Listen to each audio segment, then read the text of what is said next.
Yes, yes, rinamida. Hey Roses, I'm back to do another manga review, this time of another Watase work, and that is Ceres Celestial Legend. I only have volumes 2, 3, and 4, but I have read all 14 volumes that are in the series thanks to my local library. And these, I think, are technically like first editions, if what my friend said was correct. But volume 2, I'm just showing the covers. Volume 3, and probably my favorite of the three, volume 4. I just love how this cover looks. So, yeah. So, basic plot line, and then I will get into spoilers. So, basic plot line is Aya and Aki are twin siblings who, on their they go to their grandfather's house for their 16th birthday and are presented with a mummified hand. They don't know from what, but a mummified hand. And that causes something to happen with Aya specifically. She transforms into the celestial maiden Ceres, who's actually in the middle on volume 4, right here. Because Aya has blonde hair normally, because she bleached her hair. Just to give a point. And basically, she becomes a celestial maiden, and what that means is she is the original, like, mother figure of the entire family bloodline. And Aki, turns out he is the male progenitor of the family. I'm trying to remember what the last name is. For some reason, my mind is drawing a blank.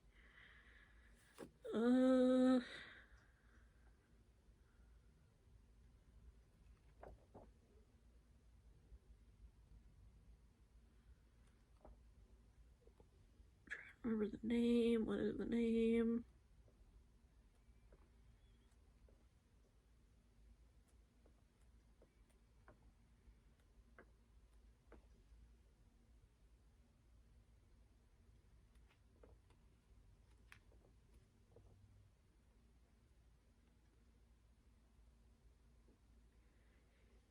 Mikage. Thank you. For some reason, I just could not think of the name. In my defense, it doesn't help that I've had my seizure medicine, and it causes a lot of memory issues. So, but yeah, the Mikage line, you find out that Aya is the female progenitor of the Mikage family in Ceres, the Celestial Maiden, and then you find out that Aki, her twin brother, is the male progenitor of the Mikage family line.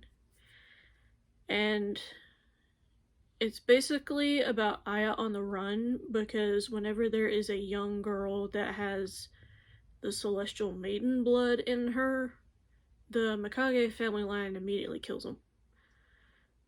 And you don't find out why until later, but they are immediately killed so that Ceres cannot be fully awakened, because they believe that when she's fully awakened, that's their downfall. So, yeah.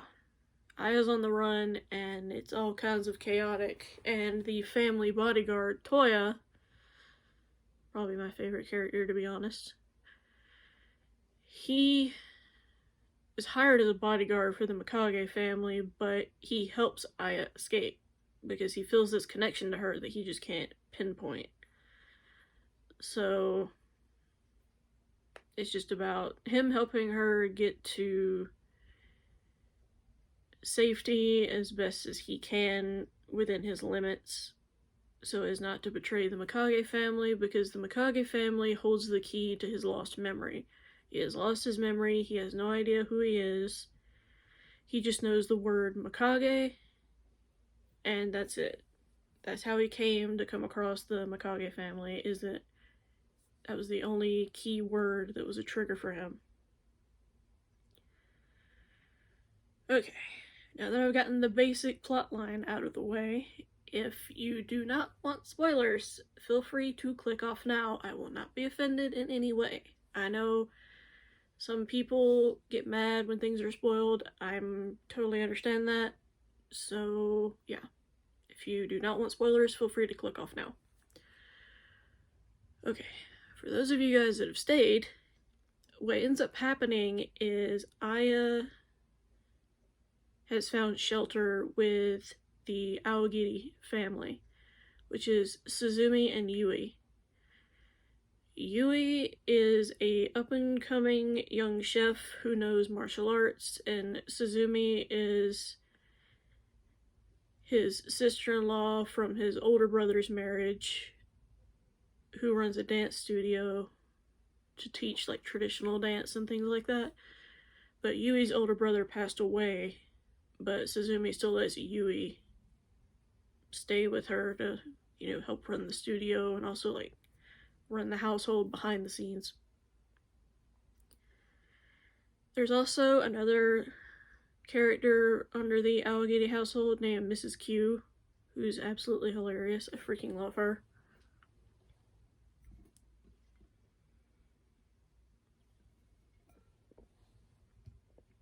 I don't know the official word for it, but I'm not gonna lie. When I first saw Mrs. Q, she had a Jinx face from Pokemon. If you guys know Jinx, that is basically what Mrs. Q's face looked like. And I thought it was kind of funny, not gonna lie. And she's kind of the comic relief character throughout the entire series. And like I said, there are 14 volumes, so not too big of a commitment if you can find it, because it is out of print, unfortunately. Same thing with Alice 19th, but I actually found a really good deal on that one on Mercari. But yeah, the main goal of the Mikage family, other than potentially killing Aya, is one of her cousins wants to harness the celestial maiden power to basically like reform certain lines in the company, because some things need to be redone, and the only way that can happen is with the celestial energy. So like he forces girls to take this drug, and then he'll activate something within it, and if they have celestial blood, they'll turn into celestial maidens, but if they don't, they die. And at one point you see like over 800 die in like testing, and I'm just like, this is ridiculous. Why are you doing this? So yeah, that's a little disturbing. Then you come across characters like Chidori, who is 13. You find out that she has celestial blood. The only reason it was activated is because she was trying to protect her brother, who was wheelchair bound and had fallen a couple stories and was on the verge of falling. And she wanted to save him as best as she could. And then you come across, other characters, like there's like a famous singer character in here. Well, singing duo rather, but still a singer later down the line.